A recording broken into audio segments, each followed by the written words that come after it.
Good evening, everybody. Welcome to Palmetto Cats Live, where we unpack the anglers of YouTube. Y'all, this guest needs no introduction, but for those of you who may not know, this is Mr. Dieter Melhorn from Dieter Melhorn Fishing. Hey, Dieter, how you doing? What's up, man? How you doing? I'm doing good, man. We've been talking and catching up, and just like I've told a couple of my other guests, I feel like I know you a lot because we watch your videos and your content and just you sharing your life, we get to know you. Yeah, thank you. Thank you for watching. Yeah, man. So I want to say hey to some people in here. Michael Murillo, I think he won the prize for the first fella in here. We got Ace Catfish and Maurice Kaysen, Sampy, old Sampy Mike Sampson, Mr. Gadget Fishing, Muskrat Adventures, Betty Jean. See if I can scroll fast. Catfish and Crappie. Who is that? This guy is nuts. All right. Team Just Reeling, Michael Burton. Fishing with the Chad, Michael, I'm not sure how to say your last name. Michael C. KY Outdoors, that's a new one. Welcome. Fishing with the Squirrel, Brian Grady. Hey, everyone, I'm going to stop because they keep getting better and better. So we're here to talk to Mr. Dieter Melhorn, and we're here to unpack him, the Facebook. We're on Facebook. The YouTube giant that is we're on Facebook. So I see my wife is the first one testing out Facebook Live. There she is. So for those of you who don't know, well, here's another one, Pablo Kapoor. Hello. So listen, I'm getting serious with this thing, Dieter. And I decided, I was at work and I said, you know what? This thing is getting kind of big and I want to keep it going and I want to invest in it. And you and I were talking about the investing in what your craft is and making it better and better. And we'll get into that. And so I bought a subscription to this platform and it's opened up a lot of different avenues. And now we're reaching people like we haven't reached before. We're on Facebook, we're on YouTube. So you're the first one of my guests to be simultaneously cast onto multiple platforms. Congratulations. So I'm the first one without the little duck up in the corner. Is that what you're saying? All right. Yep. Now we got a beautiful Palmetto Cats logo right up there. Yeah. Nice. Big time. I knew it was big time when I didn't see the duck up in the corner. I knew I had moved to a new level. Yeah, man. Well, you and me both then. So 37,500 plus and counting. Oh, your subscribers. Tell us a little bit about that journey from the beginning until now. It's pretty easy. You just throw up some videos and poof, you have 37,000 subscribers. That's kind of all. That's all I have to do? Yeah, you got to know that. No. People have heard the story before. I started out, we cut the cord to cable and satellite. We weren't watching it. And but my wife showed me how to stream YouTube to the TV, so I could do that. I was sitting there watching. I seen Steve Douglas, and I'd fished some tournaments with Steve before, knew who he was from back in the day when they had online forums. And I saw he had a channel. I knew he had a channel, but I didn't pay any attention. At this time, I was very naive. And this 3.5 years ago. And I said, you know what? I may try doing that. I had my channel, but it was basically just to throw videos up so you could put them on different websites or something. Somebody could look at them.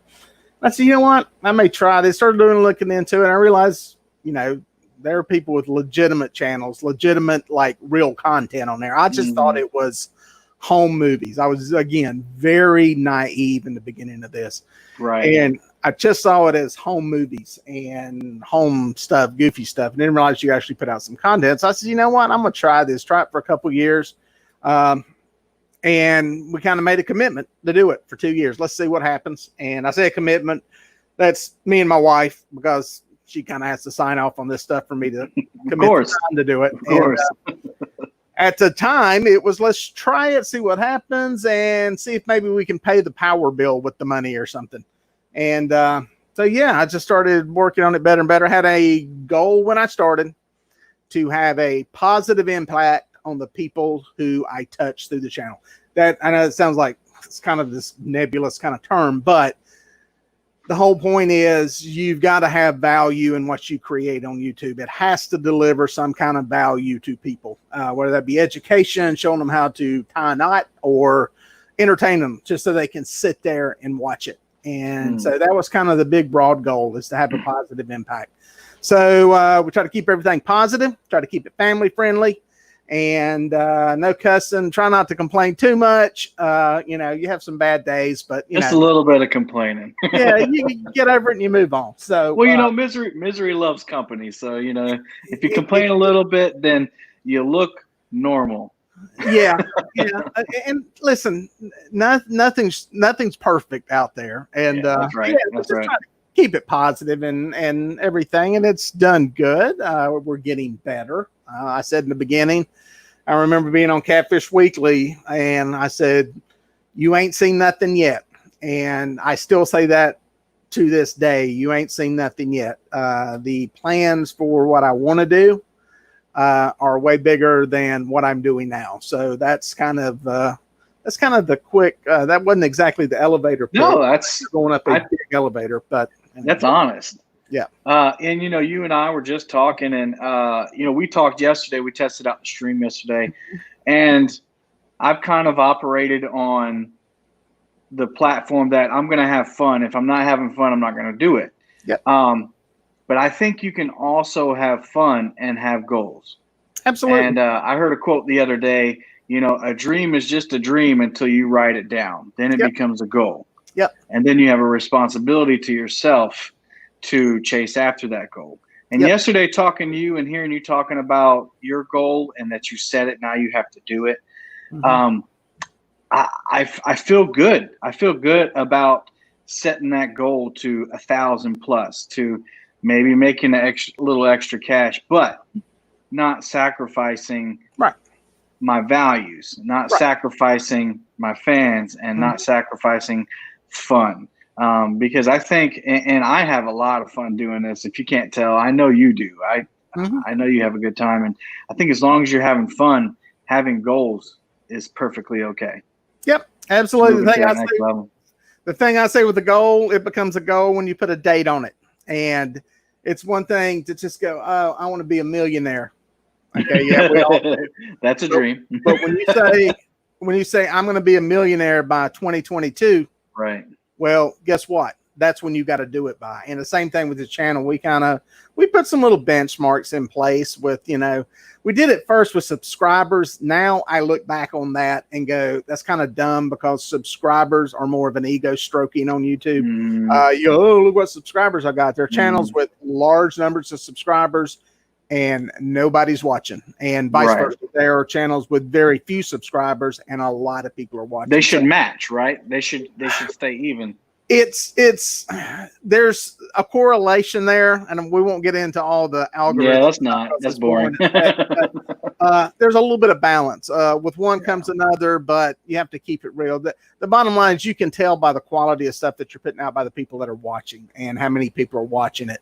And, you know, that's what I'm trying to do, is see what people want to see. The people kind of tell you, and I heard that in the beginning, was like, you know, the viewers will tell you what they want to see. Well, some do send emails and text messages, but most of them tell you what they want to see by what you see the views on the videos. And, you know, that gives me a good indication of what people want to see from the content that I've done so far. So, you know, some of them are surprising. The knot tying video shocked the heck out of me. Listen, dude, I'm going to interrupt you. When you have 17 cameras on a knot, it has to do well.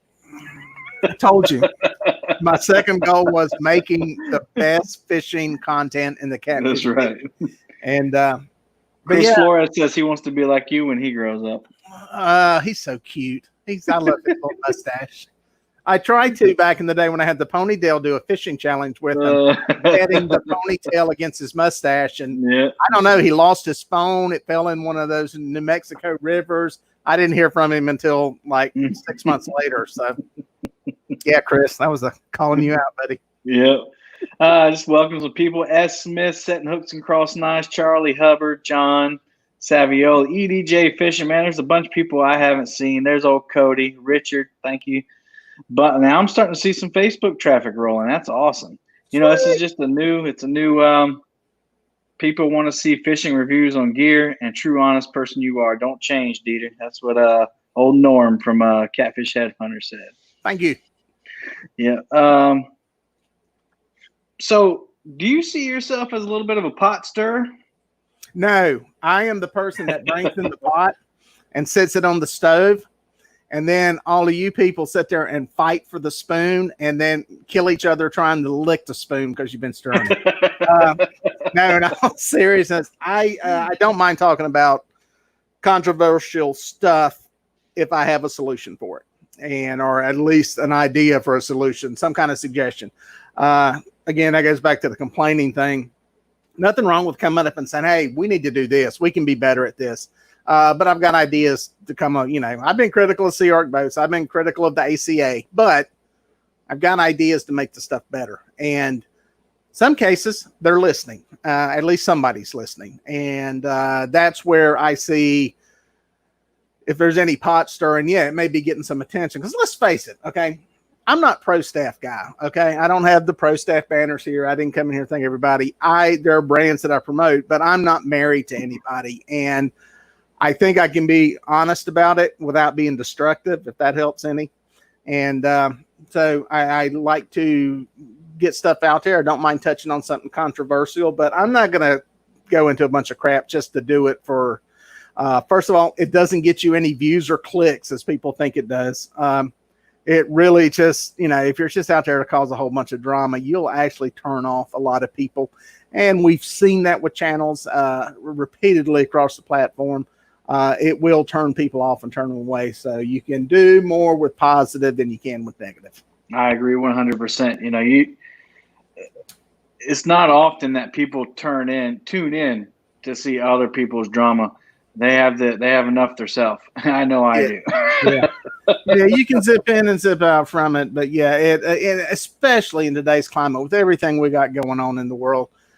I think the last thing we need is too much more drama from another direction. And I know for me personally, and I think I'm kind of a dumb viewer. I consider myself the dumb viewer as far as just I can dumb myself down to what everybody in the world is doing. And I know I get tired of it. And there's people I don't follow now. Unfriend, unfollow, stay away from, don't watch, you know, the videos or the TV station or whatever. Just clear my head a little bit. And I actually made a promise to myself a little while back that for every hour I spent on Facebook looking at a bunch of crap, I would have to spend an hour working on my channel. And we had a big climb in views after that. So I don't watch it as much anymore. So but yeah, keep it in good direction. Yeah, I mean, since you're talking about that, you know, you have put out a lot more stuff, and yeah. I've seen comments, and I mean, I just want to commend you for, you know, well, I have something on here that says, you know, with growth comes the haters. Absolutely. You know, and so I want to applaud you for how you handle those haters. Yeah. You know, because I've seen comments on your Facebook page. I've seen, you know, you don't have comments on your YouTube anymore. By the way, you should do more premieres because we can comment when you do premieres.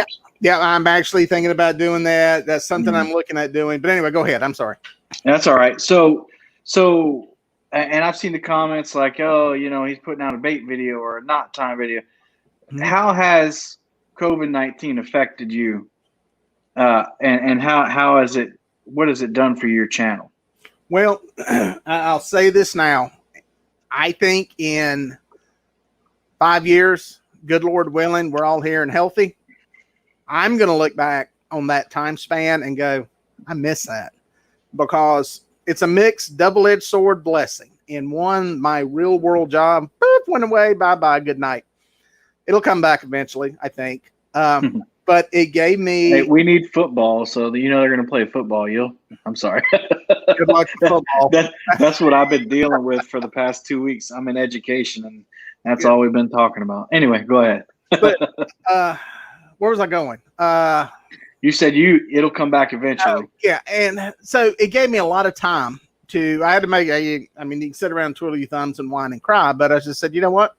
Got no excuse now. I used to say, I'd have people ask me, how's your channel going? I said, man, if I was like 19 years old and no job, or if I was like retired and filthy rich, I could put a lot of time into this. Well, all of a sudden, guess what? COVID's here.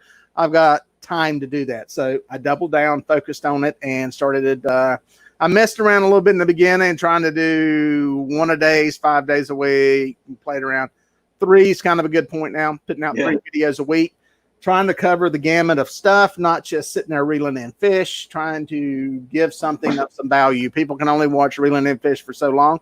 Some people want to watch it. When I put up the long videos, they love it. But trying to spread out the knowledge base a little bit there, reach a few more people, dabbling with a little broadening the niche a little bit. But it's been a blessing in a weird way. And it's one of those things. I just think for me personally, I've got to take advantage of it, and I've got to do something with it. Complaining and whining and crying isn't going to do any good. I got to take advantage of circumstances that I got, try to capitalize on them. So far, it's been working. Big upswing in the channel, big upswing in the quality. That was another thing, and I think New School Fishing for that. He and I have talked a lot, and y'all check his channel out too. He's got a lot of good stuff. More subscribers than me, probably twice as many. But he had a very good idea, and he said change the quality. He said there's not a lot you can control in YouTube with who they put your stuff out to, but you can control the quality. And again, you can control the things that you have control over, and that I could control. So I decided, and I said it, I want to make the best fishing content out there, better than anybody, period. Better than Bill Dance, better than Chris Souders, better than all those people. I put those kind of the big targets there on TV. I'm going to do better than them. So again, I said it. You said it. And the date on that is right now. And that date ain't, I'm going to do it by next year. The date is right now. So I'm just trying that. So we'll see. The people sitting here that are watching will be the ones who will be the ultimate judge and all of that. And that's all you can do. I'm going to tell you, I get people, message me sometimes, and they say, when are you putting out a new video? I need something to watch. Mm-hmm. So I think, someone who's putting out good content, great content, like you are, I don't have cable either. And I know a lot of people nowadays are getting rid of it because it's just overpriced trash most of the time. And so, sorry for anybody who works for a cable company. I mean, no disrespect. I make money off of them. So I just don't want to pay for it. But when you have to search on YouTube for things to watch, that's when it's painful to me. It's like, oh, I've already watched all Dieter's updates, Kayak Cat, all these people I like to watch. Mm-hmm. Somebody needs to put out a new video. So with you and I like River Certified. He puts out 3 videos a week. Kayak Cat, it helps us. It helps people who don't have that cable bill or don't have HBO or whatever, because you can look forward and know that Dieter's going to put something out at least 3 times a week. Sunday, Tuesday, Thursday. That's the schedule. Sunday, Tuesday, Thursday. Sunday, there Tuesday, you go. Thursday. Yep. So, with growth brings the haters. And I saw Roger put this up too. And I've had to get over this because it does stink. But with growth comes the haters. Why do you think that there are people who hit the thumbs down? Like, what do you think the reasons are? And I know one reason. I'm going to go ahead and take it off the table. I know, teacher. I know. I know one of them is just, maybe just people browsing and just hitting it on. Because so for a live stream, and thankfully yours didn't get one immediately, but Catfish Ron, I got Catfish Ron coming on, and I put it up, and 2 hours later I had a thumbs down before the broadcast even started. So what do you think those people were thinking?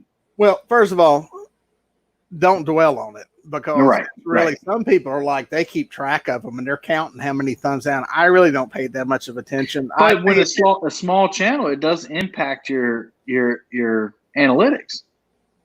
I don't know that it does. There are some arguments from YouTube that actually does not affect what happens with your videos and your content. Okay. But why people do it? I mean, listen, there are people who are not going to like me just because of the way I talk, the way I look, because I have short hair, whatever. You're always going to have people. Mm. When you first start out, you've got a small group. You got your mama, your wife, your kids, your neighbors, people watching. Everybody loves you. They're all going to give you a thumbs up. You start to know you're somebody when you get outside of that small core group. And the biggest example are some of my videos that for whatever reason I've got suggested outside of the fishing world, the the spraying the wasp nest video is a good example. That went out to the general public, and the general public was looking at it, and not people. And are you talking about it? Oh, I got called everything in the book. Wow. There was people praying that we would be stung to death and die. What? And oh yeah, trust me. It's you get those. But here's the deal. I focus on the percentage of thumbs up that I have, the positive feedback. Yeah. You can't dwell on the negative, because people are just going to not like you. I don't care who you are. Look at the best YouTuber out there, the nicest. Go find the sweetest, most loving person out there, and they're going to have the downside to it. It's just human nature. You can't make everybody happy. You can't do what everybody wants. And you have to focus on delivering the stuff that most of your viewers want to see. And that's just the way it is. Some people have more charisma than others. You know, I may not appeal to some people. I may rub people the wrong way. I may have a not as loving a feel. I'll give you a good example. Richard Gene, the fishing machine. He is everybody's uncle. Okay. I love that channel. He is everybody's uncle that took them fishing, and he's got a very pleasing and soothing personality. I don't have that, you know, and that's just, you know, the cards God dealt us. You know, we just play the hand that we've got, and some people are not going to like you for that reason. But even Richard Gene, you go watch his channel, somebody's going to hate it for some reason. I mean, he's as nice and humble as you can be. But, you know, Jimmy Houston, another one. Go look at Jimmy's channel. You know, a good man that does great content, as family friendly as you get. He's going to have thumbs down on it somewhere. So just focus on doing good stuff.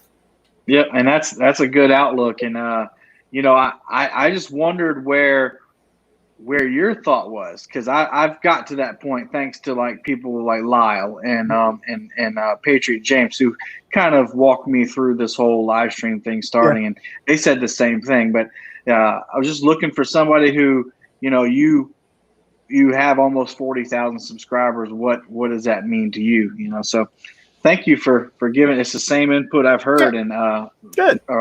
Muskrat Roger, keep going, man. Keep plugging. We all get them. Tell us who supports you from home. Well, I mean, I've got a great wife. You know, she's the one that, you know, she puts up with it. She's been on board with it from the beginning. You know, it's sometimes there is the reminder that I treat this as a job and as a business. And I put in, you know, while I love doing it, I have to make sure, especially during this COVID time, that I commit time to doing it and treating it that way. So she's tolerant of that. Sometimes, you know, it pushes the limit. Sometimes I'm consumed by it too much. And she most of the time does a good job of letting me know that in a nice way.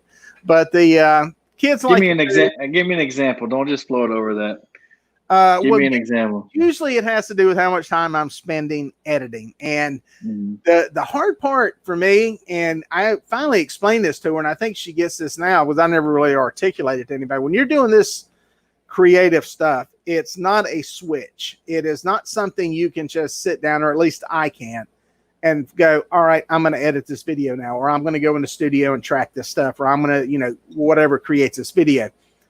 I kind of have to be almost in a mood and a zone to do it. And sometimes I sit down at the computer.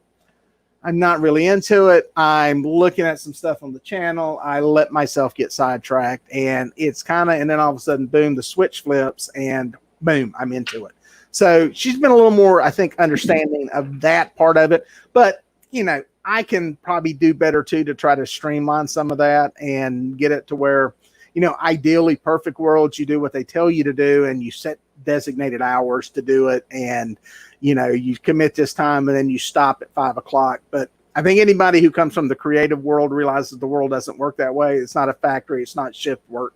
And sometimes it works, sometimes it doesn't. And, you know, we're making it. The good thing is we're starting to see the benefits of it, and good Lord willing, and the fans keep liking it, and we keep generating good stuff. I'd love to have it to the point next year where it gives us a lot more freedom to go. You know, my dream, I was telling somebody today that I would love to have it to the point where I can go on like a 2-week road trip and travel around, and not so much shoot stuff with me, but shoot stuff with other people and tell some other people's stories around the catfish lifestyle. And we're not talking, you know, the the pro staff people. We're talking some. No, I get it. Real down home. Real people. Yeah. And, you know, we're starting to see some of that. So I think some of this is making sense to her a lot more now. But, you know, she's been around me for a while. You know, I've had my own business. So she kind of has understood how that world works because it's an erratic schedule and what we do. Very little is planned out. So she's been very tolerant. Grayson, my son, is always around to remind me of how many subscribers John B has and how many more ahead of me he is. And little Taylor is always around to remind me that she needs more content for her channel. So so that's I got a good team behind me, and yeah, you do. They're tolerant. So I love seeing Grayson on the boat, man. Yeah, he's getting bigger and bigger.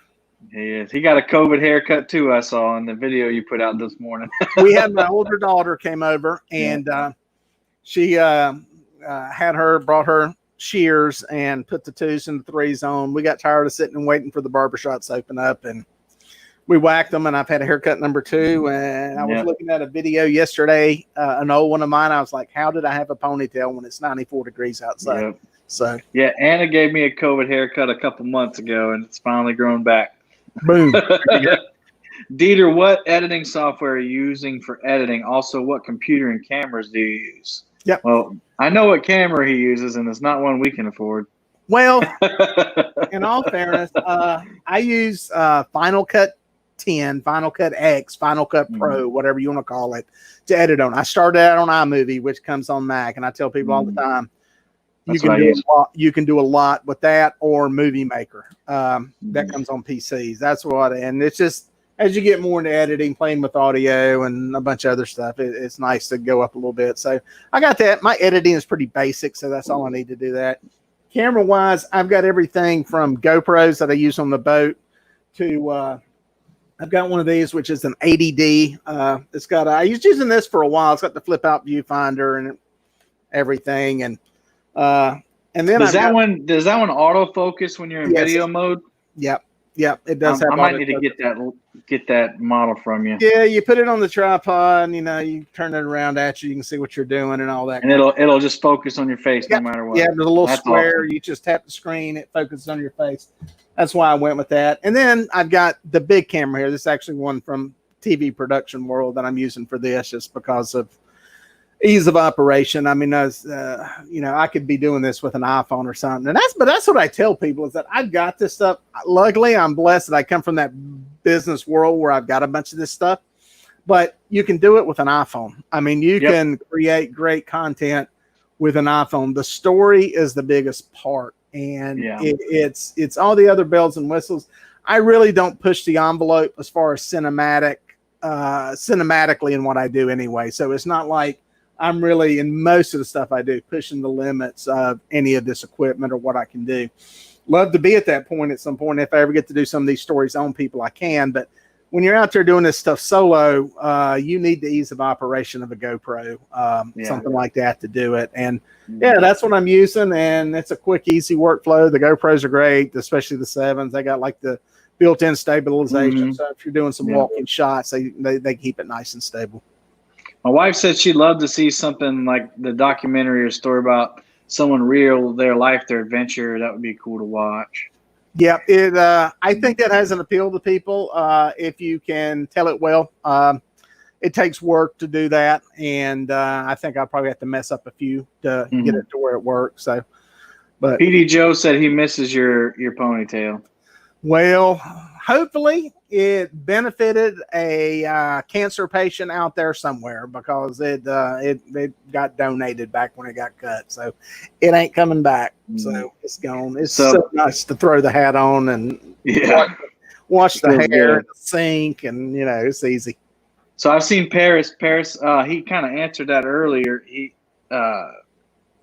You're a cameraman. You produce. You're a producer, aren't you? No, I don't consider myself a producer. We basically provide camera crews for people like ESPN, NASCAR, CBS, that kind of stuff. When they need a crew, they don't always bring in their own people to do stuff. So when they come into town for different things. I mean, it just runs the gamut as far as what it is, and we provide crews for that. So that's kind of what we do in our world. And we do stuff, corporate videos, marketing videos, Facebook ads. We do those kind of commercials. And it's kind of it runs the gamut as far as really what we do. Norm, I think you can go live through some cameras. I'm not sure if you can go live through a GoPro or not. I saw somebody asking that. Unless the 8 does it, you can't. I don't think so. The issue is the interface with the phone, getting the phone to recognize, or getting YouTube or Facebook to recognize that camera as being your phone. And why somebody hasn't done it, I don't know. I don't know. Quarantine Blues is in here. Ian, just want to thank you. He bought me a pair of pink Patriot Catfisher bobbers. I don't see Patriot in here. But thank you. I think Ian thought he was playing a joke and that I wouldn't use pink bobbers. Well, you're wrong, son. I'll use them. But thank you. Whether it was a joke or not, I really appreciate you thinking about me. That pink is supposed to be very visible from what I'm hearing on the water. It's supposed to be one of the more visible colors for some reason. Yeah. So who do you look up to as an angler? It's a good question. Yeah, Flip Pallet. Say that again. Who's that? Flip Pallet. And he's a saltwater guy. He's one of those legendary guys from back in the day that he's still around. But he had a show that was on back in the 90s, and he's just one of those kind of cool Florida guys that was into fishing, was working in a bank, and lending money. One of his stories that he tells, he was sitting there lending people money to go out and chase their dreams. And then one day he finally decided, I need to go chase my own dreams. So he quit his job, started guiding. By a little stroke of luck and some good fortune, he was able to start this TV show, and then was one of the founders of Hales Bay Boat Works and built that whole deal there. So he's just kind of cool, living the dream kind of deal. He's one that comes to mind. Obviously, there's a lot of people out there that have little impacts and stuff on you, but as far as one that Grayson's asked me that before, as far as one I would be like giddy to meet and hang out with, it'd probably be him. So. That's awesome. So tell us about the one that got away. I started asking this question last week. Yeah. Because 2 Fridays ago, I lost a big one, man. I lost a real big one. I had, like I told you, I dragged 6 rods off the front of the boat when I'm dragging, and I pulled one in, and I showed my buddy, who happened to be one of my pastors, and I showed him the leader, and I said, "You see how that's frayed?" I said, "I need to change that," but we were about to go, and I was like, "I'll throw it out there. It'll handle a little one." I said, "If a big one hits it, though, it's gone." Yeah. But wouldn't you know, that's the rod that went down, and I picked it up, and I'm fumbling with the phone. I give him the phone. He starts filming. It was screaming drag. I knew it was a big one. Picked it up. I started talking to the camera, and then it went again, and I didn't have the drag set, and popped it. And I know that was the 50-pounder I've been waiting for. Yeah. It had to be. So, do you have you've caught some big fish. You caught a big one out of my lake, and I still don't like you for that. But yeah. the big ones that got away on my boat were ones that were tournament fish that were not necessarily the biggest fish I've ever seen. But it was because of something mechanical failure. I say mechanical as far as getting into a prop or something like that. Probably the most recent big one, biggest fish we probably ever hooked into was a couple of weeks ago in Sarasota. And we took my sister-in-law out. She had never been fishing, period. And she was just wanting to catch a shark. So we went out and just went outside of Sarasota out into the Gulf, and we're drifting and had a rod. We had 4 rods out, 2 big rods that were well equipped to bring in any fish we would hook into, and 2 rods to catch maybe some bonnet heads or sharp nose or maybe a spinner or something. Well, on the smallest piece of bait with of all things, it only had 100-pound mono leader on it. Didn't even have wire leaders on it. The others had wind-on leaders. I mean, everything you needed. Rod goes over. It's a ugly stick tiger rod. Decent action, not the great, She goes, gets the rod. I noticed when I got the rod out of the holder and handed it to her, it was very heavy. And at first, I thought maybe we hooked onto something on the reef, and then it started swimming. And anyway, fought it for about 15 minutes, and I had to get the rod one time because she let it get under the boat. And when I pulled back, I was like, "This is the biggest fish we've ever hooked." You felt the weight. Yeah, she started freaking out at that point. Grayson got to see it. We were actually working it to the top, and Grayson got to see it, and we think it's a hammerhead, just because of the color and the shape. Never caught a hammerhead. Yeah, I never caught one this big, and it was. I said, "How long was it?" And he said, "Well, it's way bigger than the tiger shark we caught." And that was an 8-foot tiger shark. So wow, this was a huge fish. It was going away, and the hook pulled and didn't bite through the lead or anything. How that happened, I don't know.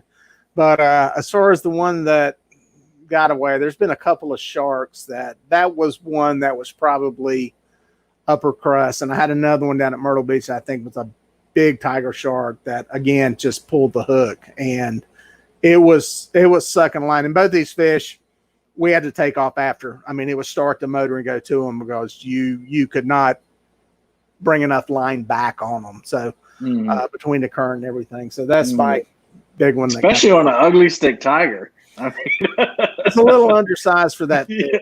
A little. 100-pound fish, 150-pound sharks. Yeah, you'll get a good workout, but you can get the fish. Yeah. For that, I mean, the end of it's bent like this. It was nothing but the back end. The end of the rod was useless on it. So it was interesting. So, and then like 5 minutes later, you get that she sits down and she asks that question no captain wants to hear. Do y'all ever get seasick? Oh no. less than a minute. Let's see. Skip Stewart's in the house. Flat Rock Flathead said he found my channel through Dieter Melhorn. So thank you, Dieter. Let's see. Catfishing Crappy. Hey, Mark. He was a shout out of the week last week. Flint Hill's going to be my catfishing boat. One of my Flint Hill and Quarantine Blues are going to be on my boat on August 15th at the Grand Slam tournament. I wish you could be there, Dieter. That would have been a good one. Yeah. Zach Murray. Let's see. Who else did I see? Ohio Catfish Chasers, John Patrick III. A whole bunch of people. Dieter, this is my biggest show so far, man. I got 70 people in right now. Good. That's awesome. So, thanks, everybody, for coming in. Thank you so much. It's good. It's an interesting show, and he's got good subject matter on here. So, yeah, check it out. Are you doing them every Sunday night? Is that when you're doing them? Every Sunday night. I did one on Saturday and Sunday last week because Chris Flores called me, and he said, hey, man, let's do it on Saturday. I said, yes, sir. Yes, sir. Let's do it. So we got Catfishing TV Sunday, Monday, Tuesday, and Wednesday. So we actually got it Friday. Avid Fisherman goes on Saturday. Norm either Catfish Headhunters. He goes on in the morning, sometimes live in the evenings. I think he's going to be doing some kind of leggings fishing or something. I don't know what that's about. And then Monday Catfish Weekly, obviously the one who started it. Tuesday is SmackDown Catfishing. Stacy Gaston has a show. Yeah. And then Wednesday is Patriot, of course. And Thursday, I think Chad, and I've seen Chad and I haven't seen James Dockery, but Chad, Fishing with Chad and James Dockery kind of co-host a show. And I like what they're doing. They flip it around. They do one on James's channel, and then they'll do it on Chad's channel. And then Muskrat Adventures is also on Tuesday, which is actually my YouTube shout out of the week. See, Roger, you beat me to it. So I started a segment last week. I'm going to shout out a YouTube channel that I love watching. I can't wait to see their content come on. Of course, Dieter and Kayak, all you guys are one of them. But, trying to build up and be positive and help people like me, small YouTubers like me. And Muskrat Adventures, Roger DeMent. he's getting good, man. Like his opening credits to his videos. I'm not sure what app he's using, but I really liked watching it. And he's just a good old country boy, down to earth, and I just like watching him. So, Chad, if you would put Roger's link up for me, and Roger, keep it up, man. We love watching your stuff. What is an innovation in the catfishing world that you just don't think you could live without? I always say, and I'm sorry if I'm taking yours, but mine is the rod holder.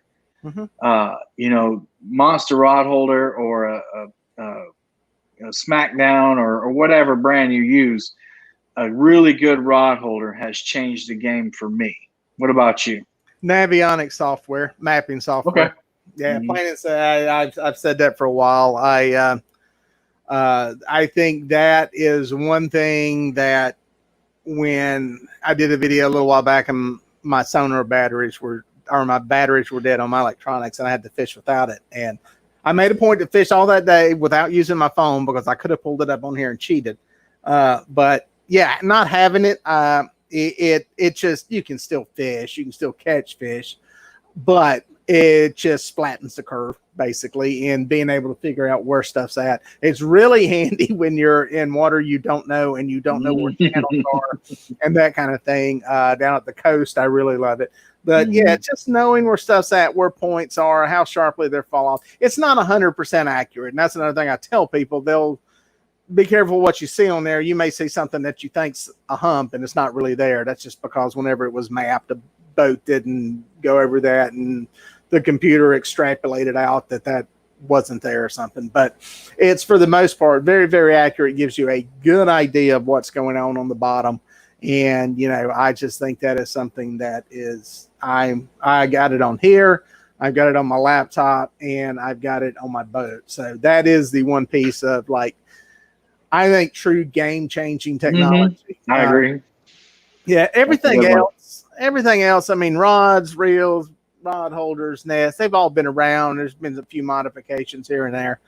But, that's something that I think is probably the biggest game changer. And I think electronics technology will be a game changer moving forward in the next evolution, when we can sit there and go, that's an 18-pound flathead, but there's a 30-pound one over here. Let's work on this one. And it'll be that way. Let's work on that fish, not that one. Let's focus on that one. So that'll happen at some point. Yeah, Matt Baker, there's a free version of Navionics, but I think you if you pay like $14 for the whole year, I think you can get like your local lakes or something like that. Yeah. It's not expensive at all. And he's right. It's actually a little bit better than the maps that come on my depth finder. But Matt Moore said he's looking forward to watching your video series on Catfish Boats. He really wants to see the Angler Quest Try-Tune. Yep, I am working on coordinating some of those trips now. Matter of fact, somebody just messaged me while I was sitting here about getting on one of the Excel boats. And yeah, I'm going to try something on, I guess, G3, probably one of the pontoons. I got somebody, I think, that's got one of those. I just got to get up with them. And Sea Arc. Anybody at Sea Arc? Sea Arc, trip the algorithm, Sea Arc. I want to get on the Dynasty boat. Chris Souders has one. Chris Souders. That's a beautiful boat. What's it called? Catfish Crazy. He's been on the show. Yeah, somebody should be listening from the show. Need to get on that boat. I shot a bunch of video at the show of it, but I need some real video of it in the water. So yeah, I want to try to do some little profiles on them and just get out on them and get my take on it without it being a sales pitch from pro staff guys.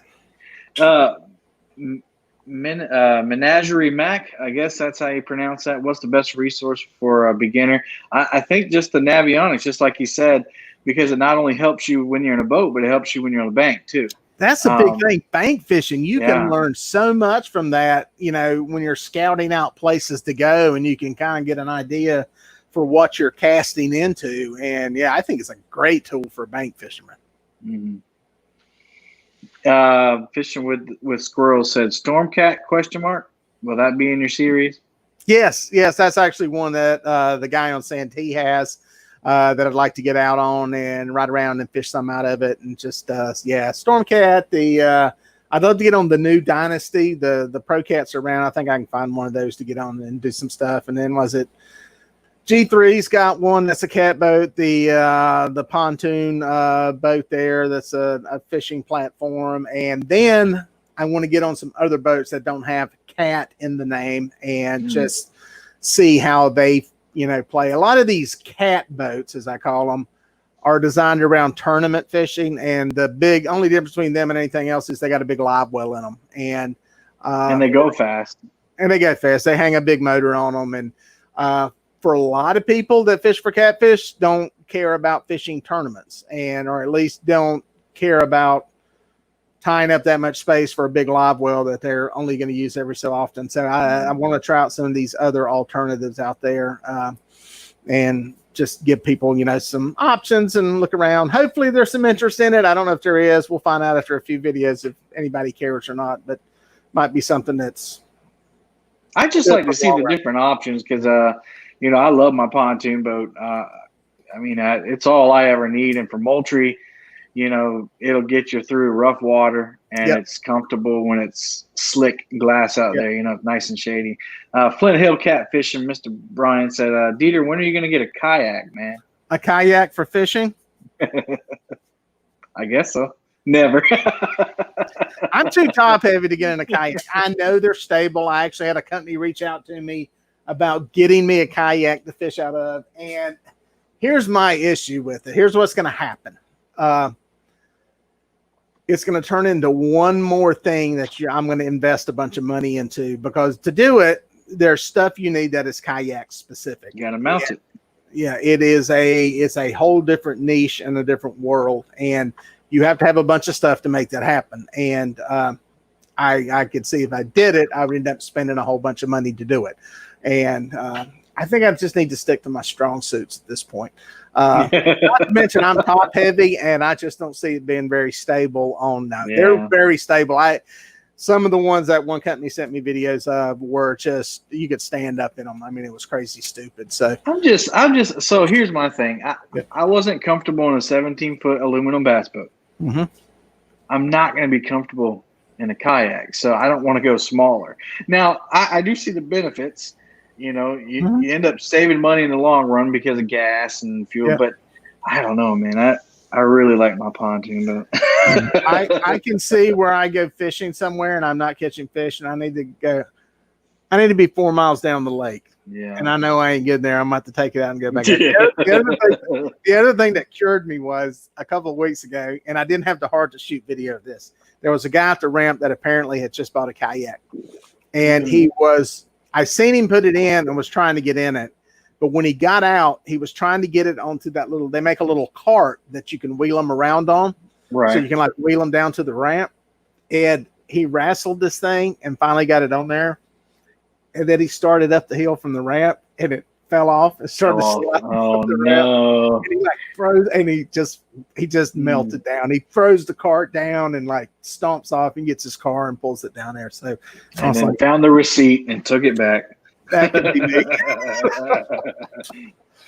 Hey, so and this is a question I just a couple hours ago, I was just thumbing through your videos and seeing if there's one I hadn't saw. And when you click on the button that says videos, you see the whole list of all hundreds of your videos. And it's interesting to see how your thumbnails have changed over the years. Yep. And you've recently done another change with that. So what's and everybody knows, so we don't have to go into that. Week. Like thumbnails, decide when people click on your videos most of the time. Unless they love your content and they want to watch no matter what, a new viewer will watch with a thumbnail. But what's the theory behind your new one? Like your new? Yeah, there's going to be even more evolution in that. Really? Here's the deal. You have the term clickbait. Okay, it's a dirty word, but it's true. Clickbait in the dirty word is that you get somebody to click on something that's not there. It's like, see me catch, a giant fish, and you catch a bunch of channel catfish. There's all kinds of things that are very deceiving. You need to create something of interest. It's like a headline in a newspaper. You got to have some type of title that gets people's attention and makes them want to click on it and read. But before you do that, that thumbnail is the first thing that people see. And most of the time, I think 68% of my viewers are seeing it on this. So it's very small. That's right. So you got to have something that stops them. Right. And then they're going to go, oh, well, what's that? And then the title has to be compelling and meet whatever it is that they're looking for. So is it clickbait? Sure, it's clickbait, but you've got to deliver on the value too. So yeah, you've got to provide something that is enticing, gets their attention, and makes them want to watch it. And I think some of my older stuff was hideous looking back on it. There was an evolution last year that started to take place with some things that we were doing. And then we were looking at what they call CTR, which is click-through rate. And all y'all folks that aren't into YouTube, there's a whole bunch of analytic stuff that goes on behind the scenes that is just crazy stupid. YouTube just doesn't happen by chance. It's the reason you get the stuff put in front of you on YouTube is because of very complicated algorithms that predict what you want to see based on what you've seen, what you've looked at on Google, and that whole world. So the whole point is that click-through part was what we were trying to ramp up, because we were seeing that if we could get people to click on it and watch, they generally liked it. It was just getting that click to happen. I can't control the impressions. That's who YouTube shows it to. But I do have control over getting somebody to click to a certain extent. Right. That was just trying to, again, do something different than what everybody else is doing in the catfish niche. Now, mark my words, let's come back here in 2 years. You're going to see probably a lot more thumbnails that are going to shift. But that's what I got control over right now. And along with the better content that we're trying to do, that's something that we're trying to do, is make the stuff a little more presentable, a little more enticing, at least get people to look at it. Then they can make their mind up on what they want to see. So experimenting with some different things. And the analytics are showing that it has a significant positive impact. Gotcha. And y'all, we won't talk about YouTube analytics anymore. I know some of y'all was like, oh my God, please. We don't care. How about this? Any near deadly encounters fishing? Oh, let's see. Near deadly. Were you at least afraid that, something bad could happen? Yeah. We were fishing at Winyah Bay down in South Carolina, and we were out at the jetties. And I was with a buddy. I'd never been down there. So I could see on my phone that there was a storm cell building. And I kept saying, hey, we need to be worried about that storm. We need to be worried about this. No. That's fine. That's fine. I keep watching. I'm watching. And he's like, hey, that's gonna miss us. And I'm sitting there looking at it. And he said, yeah, that's going to stay north of here. That's going to stay north of here. It's going to stay north of here. I'm watching it. Say it again, please. And, I said, hey, man, which way's north? And he pointed that way. And I said, pull the anchors right out of here. He goes, what's wrong? I said, north's that way. That thing's coming straight at us. If you've been to Winyah Bay, there's a lighthouse. By the time we got to the lighthouse, they were in the back of the boat, ducked down out of the rain, where lightning was hitting all over. It hit the lighthouse. I mean, it was hideous, bad storm. That one had a lot of pucker factor to it. And there's another one that's pucker factor. Yeah, Grayson and I were in on Watts Bar in Tennessee. That one actually made the video in my old intro, my little intro bump that I had, where I've got the yellow raincoat on. That was another storm that blew. It was more storm stuff than anything has been I'm usually pretty good about getting out of it, but sometimes some places stuff blows up quickly.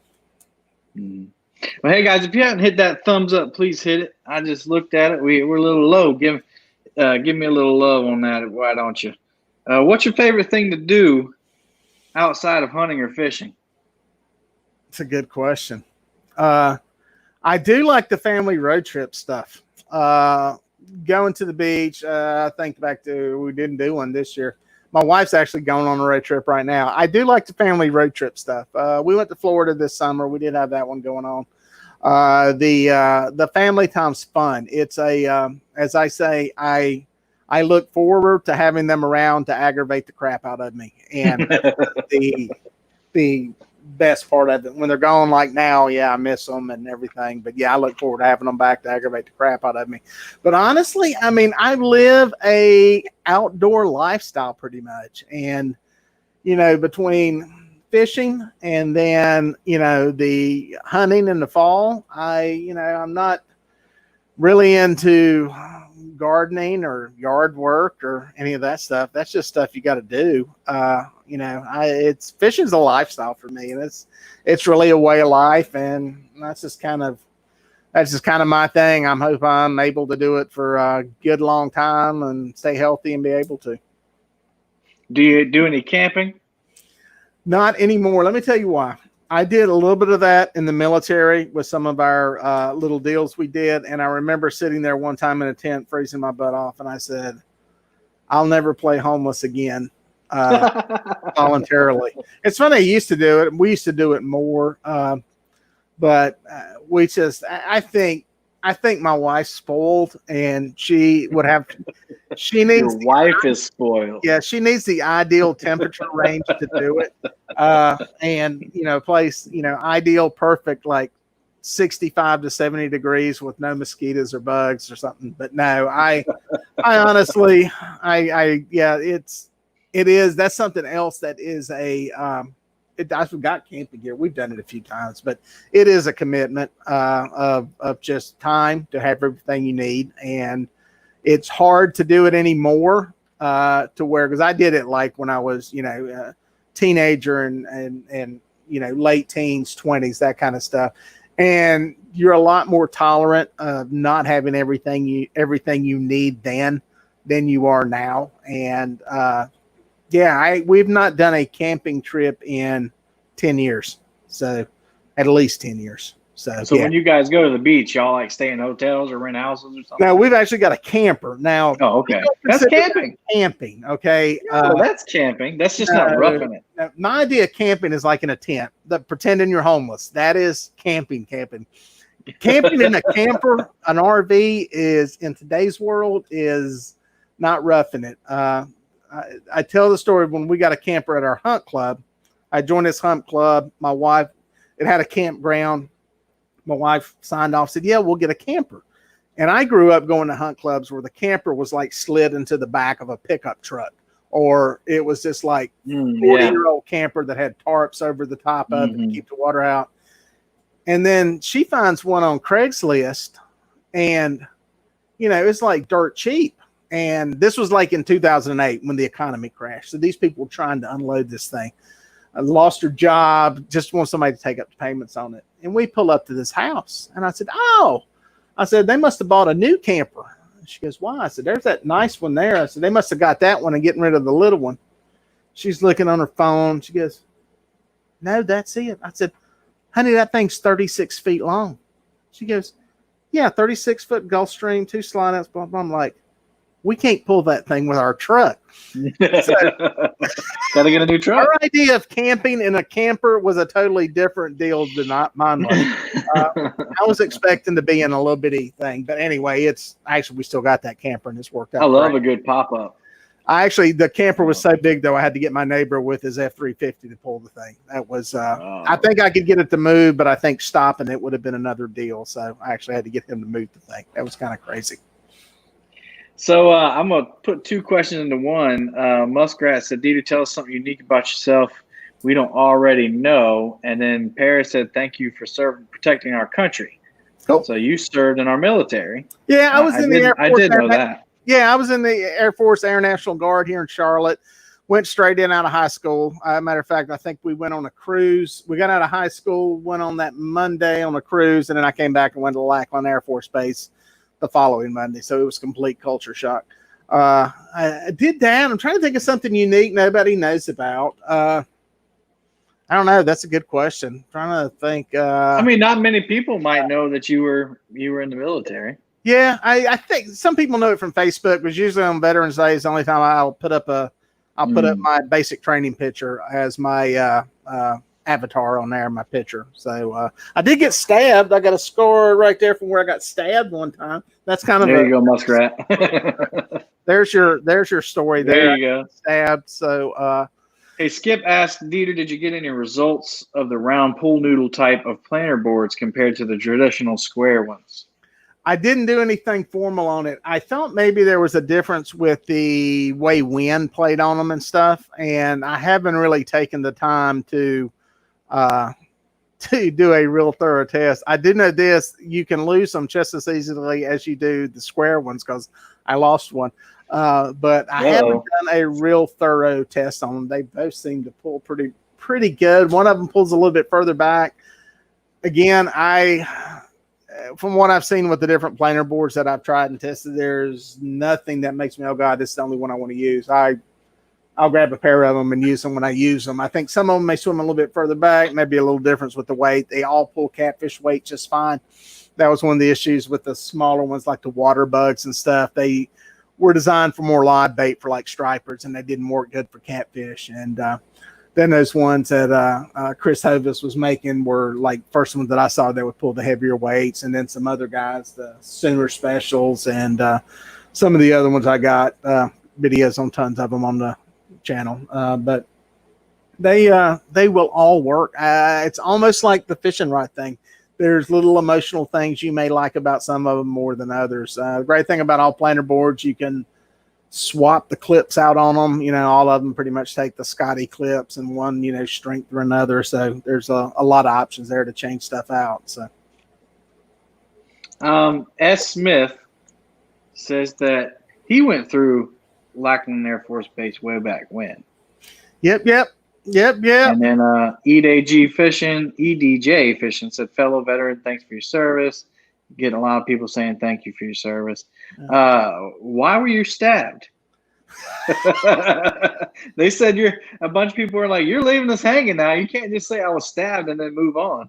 Well, it was back when I was younger, and there was an altercation that took place, and I decided to jump in the middle of it and try to stop it. And oh no. Yeah, it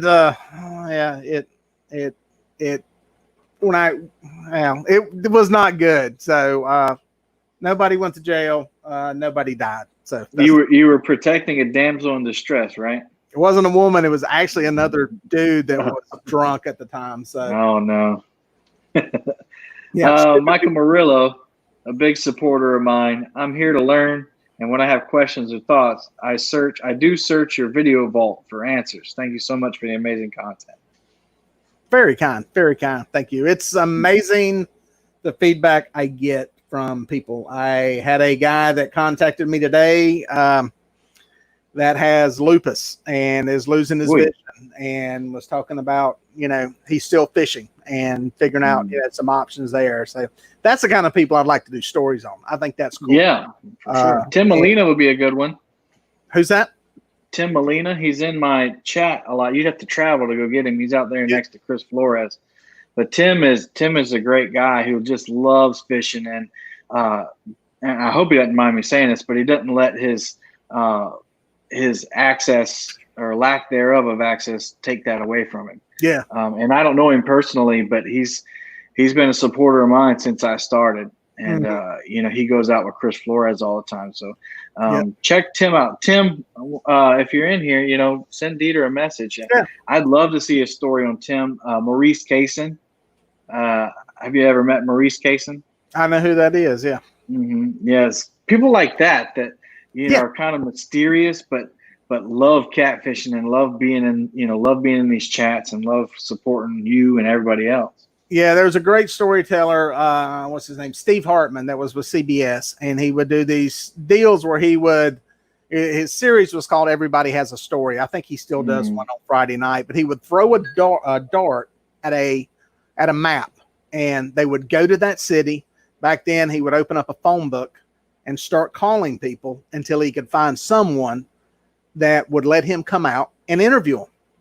And he would tell a story about somebody. And I thought that was just amazing that you could find some type of interest, some type of story to tell in anybody. And I think catfishing has a ton of them. And I think those people and their stories and their background and where they're at and everything is very relatable to a lot of people out there.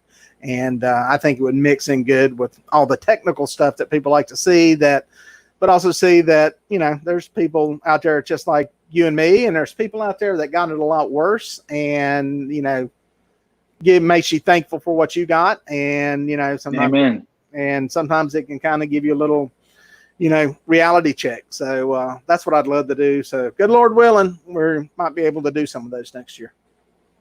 I'm looking forward to that. So, you know, we kind of talked about boats. Are you really in the market for a new boat, or are you going to stick with the Carolina skid? Yeah, I ain't saying I'm in the market. I've got a little boat fever. I'm considering. That's what you said, boat fever. Yeah, because with some of the guiding and stuff, it might be nice to have something bigger, maybe. But you know, I'm also realistic in what I want, and something versatile and something that is a good platform for a lot of types of fishing. And so that's kind of where, you know, I'm at on it. Yeah, it's not like I'm getting ready to buy one right now, but I'm kind of got a little boat fever interest. It's one of two things. Either I keep the boat I got and I hang a new motor on it, or I look at something bigger, different, whatever. The platform I got's great. You know, that's a great boat. Yeah, 19-foot boat, very safe. It's been in some stuff it probably shouldn't have been in, and it's done just fine. But, you know, it would, you know, there's, like I say, with boats, man, you need 3 of them. You need like a big pontoon with a whole lot of room. You need a big deep V so you can plow through stuff. And then you need something like mine that you can take in 10 inches of water. So I don't have the budget for that. So I'm trying to compromise in between. So we'll see. For now, keep doing what I got, and maybe after I ride around on some of these boats for a while and do some videos on them, I might have a better grasp. But man, Roland Martin just put out a video today where he's walking around his backyard, and he starts with the kayak, and he goes, "Yeah, I think I have 8 or 9 boats," and he goes down kayak, and then he goes to the John boat, and he goes up. He keeps going up and up and up. And you're sitting there, he's talking about how he got the boat, and, you know, how his trolling motor blade, you know, made him money. And you're just like, God, dog, man. That must be nice. Roland and Jimmy and all those boys are at a little different level than I'm at. Little different than any of us are. Yeah. So, you know, you've had a lot to say about catfishing tournaments, and I've had a little bit to say, but nobody's listening to me. One of my big things, and if Lyle's still listening, here comes the comments. But I've always felt like if we cared about the health of the fish, then we would do a lot more like the kayak tournaments do, where they measure the fish and release it, and we get away from valuing the weight of a fish and value the length of a fish. What are your thoughts on that? Well, here's what the argument always comes down to. Okay, I've always said 2 fish, mainly because a lot of these lakes have a length limit, 32 inches, 36 inches, whatever. Most of the catfish tournaments are teams made up of 2 people. You take it to 2 fish, you don't have to worry about measuring fish. We heard these. We've heard the horror stories. There was just a tournament, I think, last weekend or weekend before last, where they were complaining about the way the tails were being pinched or where the head was on the thing. It eliminates measuring a fish, period. So the argument always comes up. It takes more skill to catch more fish. Okay, if you want to make tournaments about skill, then let's do this. Let's limit everybody to 6-pound test line. Let's make everybody show up at tournament day with no bait in the boat, and you got to go find it and catch it and then go catch fish. You want to make it about skill, do that. Also, keep people off the lake for a month before the tournament, 2 weeks before the tournament. If you really want it about skill, it's not about skill. It's about something else. And it's about having big live wells and something looking good and a big weigh in and really living with an archaic way, a set of rules, old rules from bass fishing. And it's time we evolve is the bottom line. And we can do it. It's not that hard. It's just somebody stepping up and going, it's better for the fish. Oh, I forgot. better for the fish. That's the other thing. It's a lot easier to keep 2 fish alive, no matter what their size is, than it is to have a whole live well full of fish that you're trying to keep alive. Well, and bass fishing, the bass fishing is has moved faster than even that. So they have certified scales on the boats now, on the big tournaments.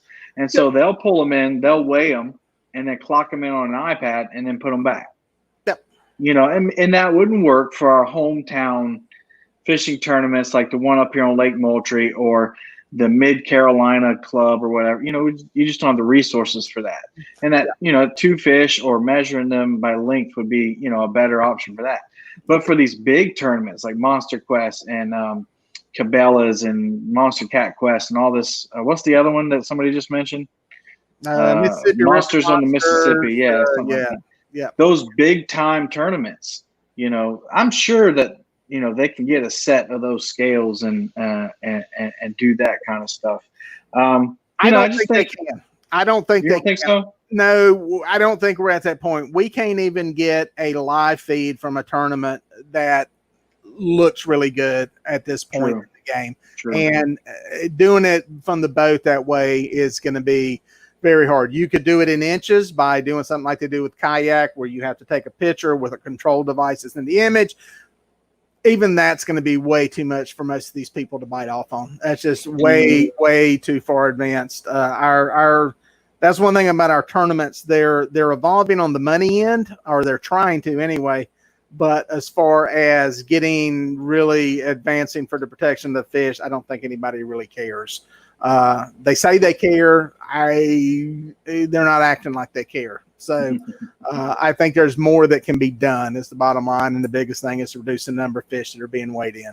And I commend the guys here in Southeastern Catfish Club that do what they do with their tournament. They limit the number, and there's a lot of other clubs that do. And the ice bowl that I fished in January, 1 fish. You weigh in 1 fish. And I did the tournament like that, and I won one.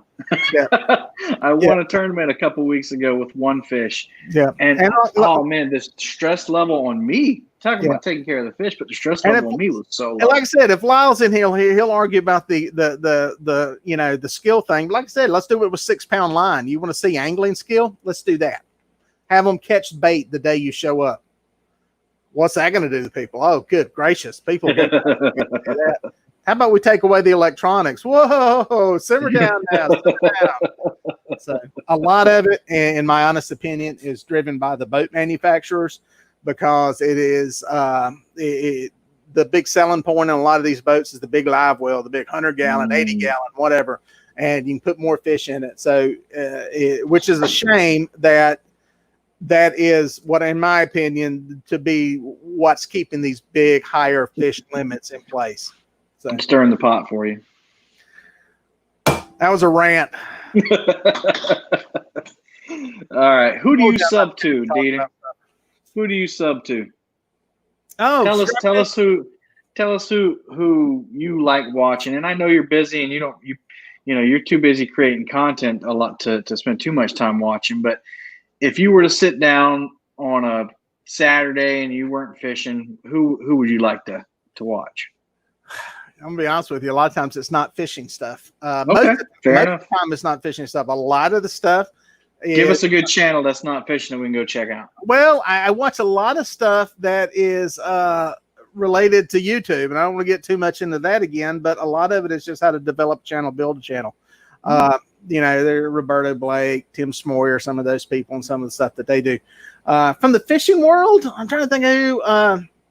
Jimmy Houston, I like watching what he does, because his is hardly ever any fishing. I don't think Jimmy. I hope you're listening. Jimmy, I hope he is too. I don't think he ever fishes on this thing. He's either playing with his deer or out in his pecan orchard or something.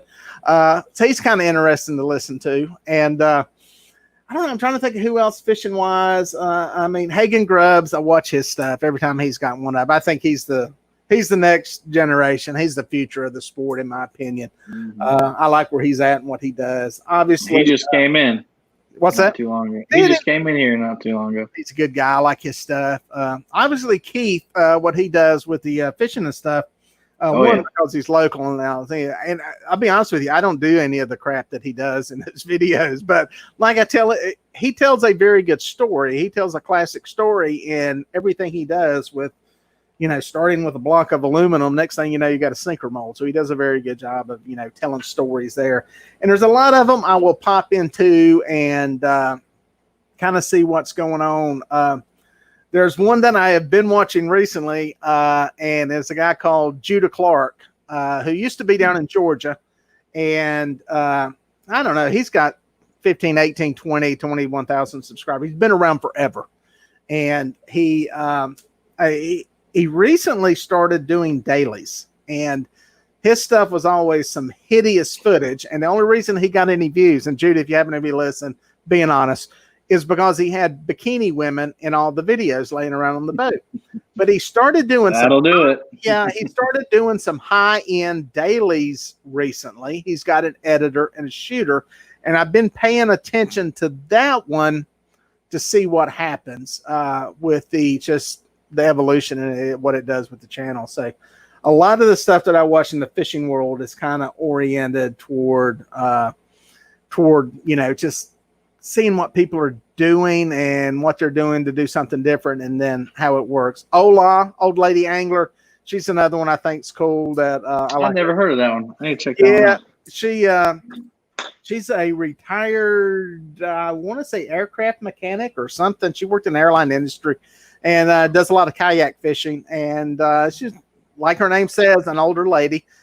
She went through a little COVID isolation because she got exposed or something. So it's stuff like that. And then there's a lot of just the regular people. I say regular people on here that I kind of know, and I'll check out something when they got something up. And a lot of different people out there. Do you have any? And this wasn't a question I just wrote, but she made me think about it. Do you have anybody like you kind of mentor now that you're getting better at it? Not that I know of. So not actively. Yeah, I mean, people ask you stuff, and I always try to help people out and try to answer questions and stuff when they email me and stuff. I mean, maybe there's some, that's the one thing I've learned is people are watching. People I knew Keith was in here, paying attention to what you're doing. So I'm sure there's probably some information that's getting, passed on at some level or something. But nobody actively that I know of. So. Are we going to see any more drone footage?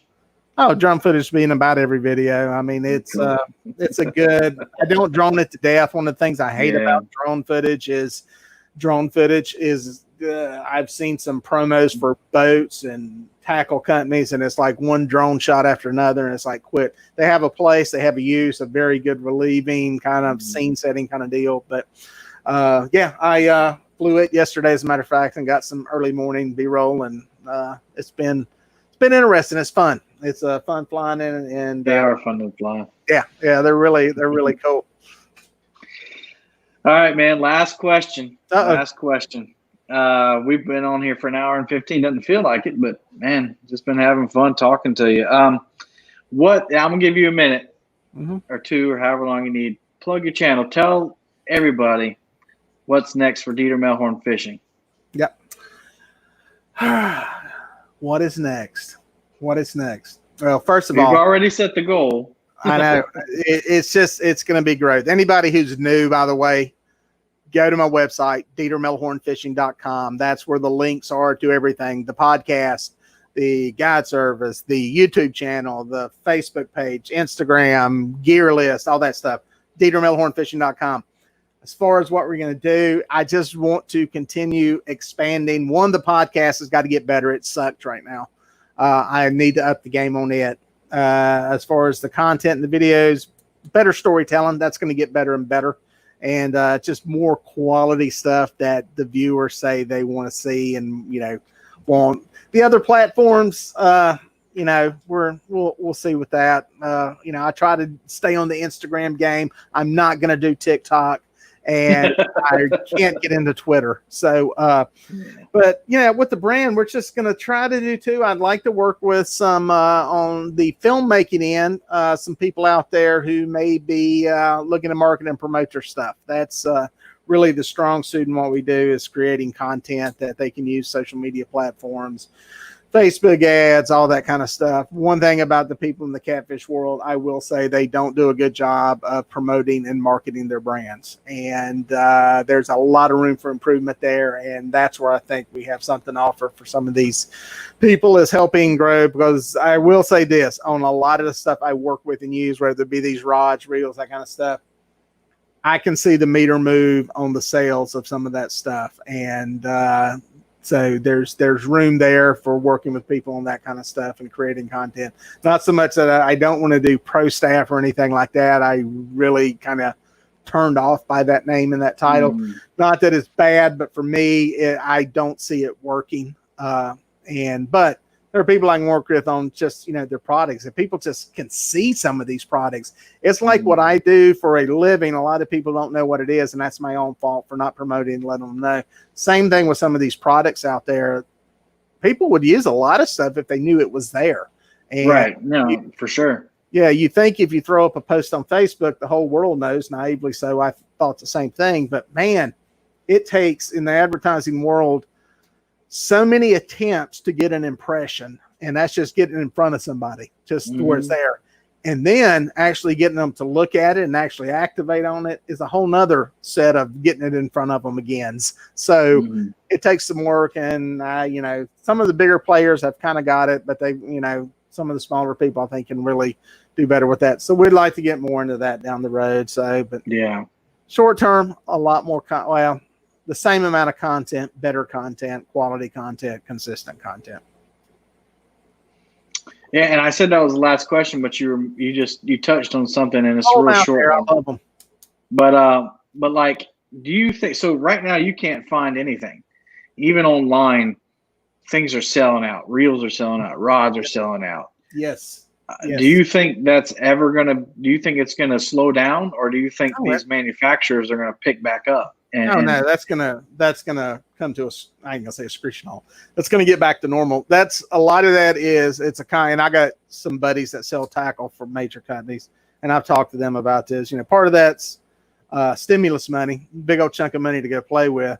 Part of it is people got a lot more free time, or they're forced into isolation mode. Yeah, and looking for something to do. I mean, we all saw what happened in April. April looked like July 4th at every boat ramp because people were like, what are we going to do? Oh, we got a boat. Let's go get on the boat. So I think one day when we get back to somewhat of a normal kind of world, you're going to see that kind of come back to normal. There'll be some fishing gear for sale, probably, that kind of stuff.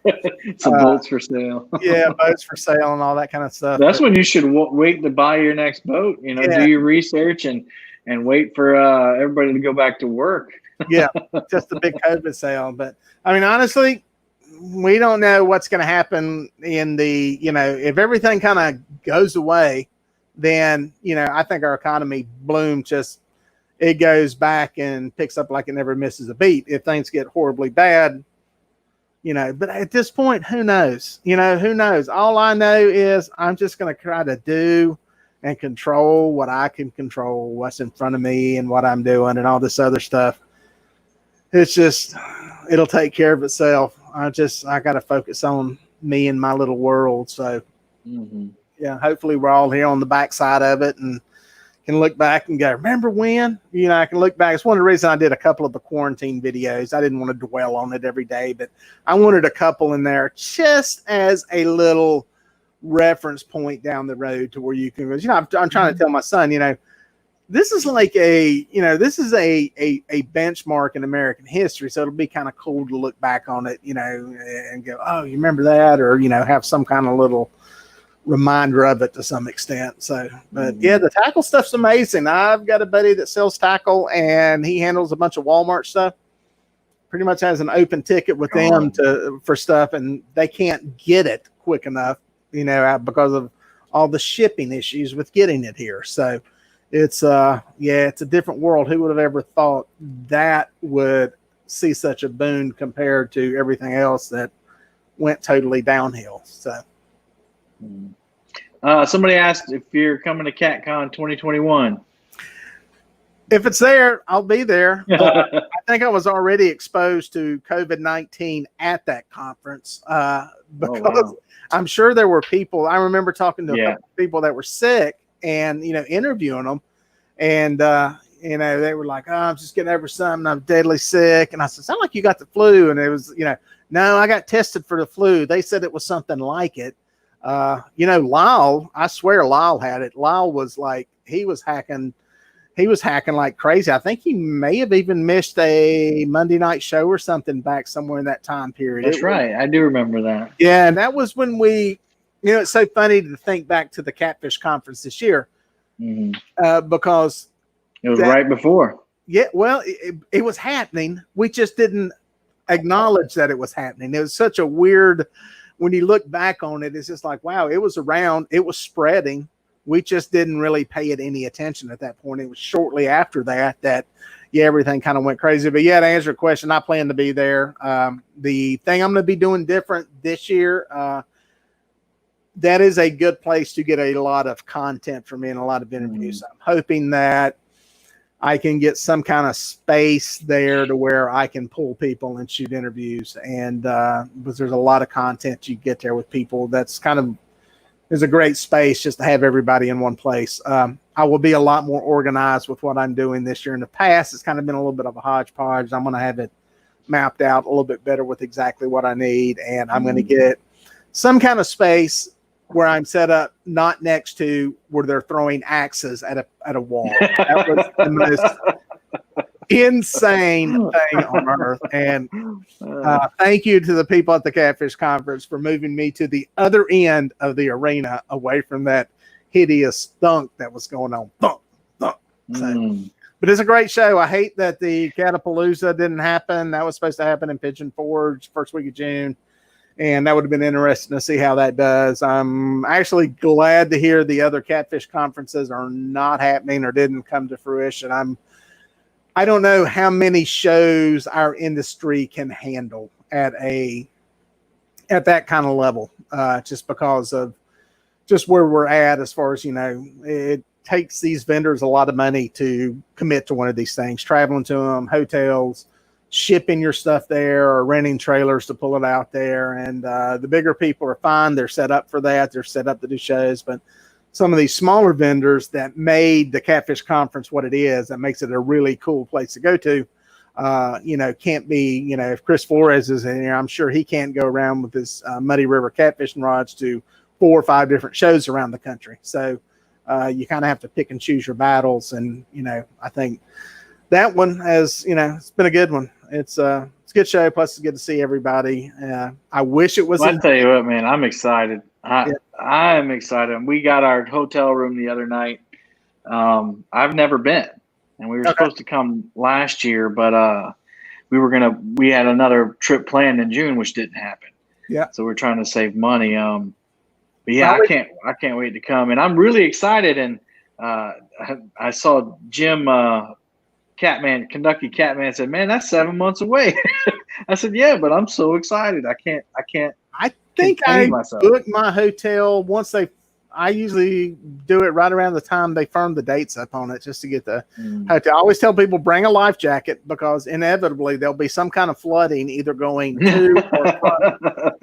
I think it's so one thing about that time of year, it's hideous for weather. It's either snow in the upper Midwest or there's some kind of flooding. I was driving back last year and got detoured because of some kind of flood, and or a year before last. It's just crazy, but it's a fun show. And it's anybody who hasn't been, if you can make it, go. If you're in the market for fishing rods, go. It's the best place in the world to buy catfish rods because you don't have to pay any of the shipping on them, and you get to see all of them. You get to walk around and pick them up and mess with them and stuff. So it's it's a cool deal. So yeah, I plan to be there, good Lord willing, and we're all here and ready to rock and roll.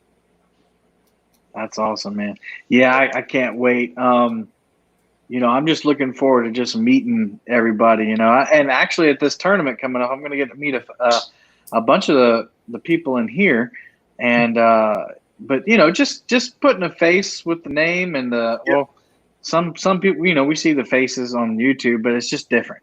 And I've heard you talk 1,000 times, but I never interacted with you. You know Yeah. what I'm saying? So I hope I'm not overhyping it for myself, but I'm just so excited just to get out there and see all of it. Yeah. Because I've been watching the video, you know, like your videos and you know, all these YouTubers that make a video at CatCon. You're like, ooh, you know, that's such and such, that's such and such. Yeah. Yeah, it's cool. It's a cool experience, and you'll love it. You'll love it. You'll be wanting to come back. I'm looking forward to it. I hope everything goes smoothly between now and then, and we get whatever this is done, herd immunity, whatever happens. So it's it's a go by next year. So that'll be good. Someone's asking the date. It's February 26th and 27th. Is that the Catfish Company? Yep, February 26th and February 27th. So they have set it. Okay. Okay. Mm-hmm. Okay, that should be good because the Daytona 500 is probably on Valentine. I'm sitting here looking at the calendar, so it'll be that last weekend. So good. That's perfect. Yeah, they announced it a couple weeks ago, and I've been waiting to do the hotel, and then I just saw the price already went up once, so I went ahead and got one within walking distance. Yeah, smart. That's smart. It's a cool. Well, I don't care where you stay, you're going to have a long walk because where that thing is, and anybody from the Catfish Conference listening, Steve Douglas, they need some signs out there to direct people. They said that for the past 2 years, and I'm going to mention that to them again, is how to get into that place to get around the corner to where it's at. Because you end up, if you go to the right, you end up going through the entire place and around. So it's a massive facility that they have it at. So, yeah, it's cool. Keith asked, have they redid the dates for the Tennessee show? No, nothing's. No, I hadn't heard anything on that. So the last Gadget, they're not showing it on their site. I'm sorry, I cut Dieter off. They're not showing it on their site, but I think they have a YouTube channel, and I think they announced it on the YouTube channel. Sorry, go ahead, Dieter. Yeah, I think they're trying to do it the same weekend, that time in June. So that'll be good.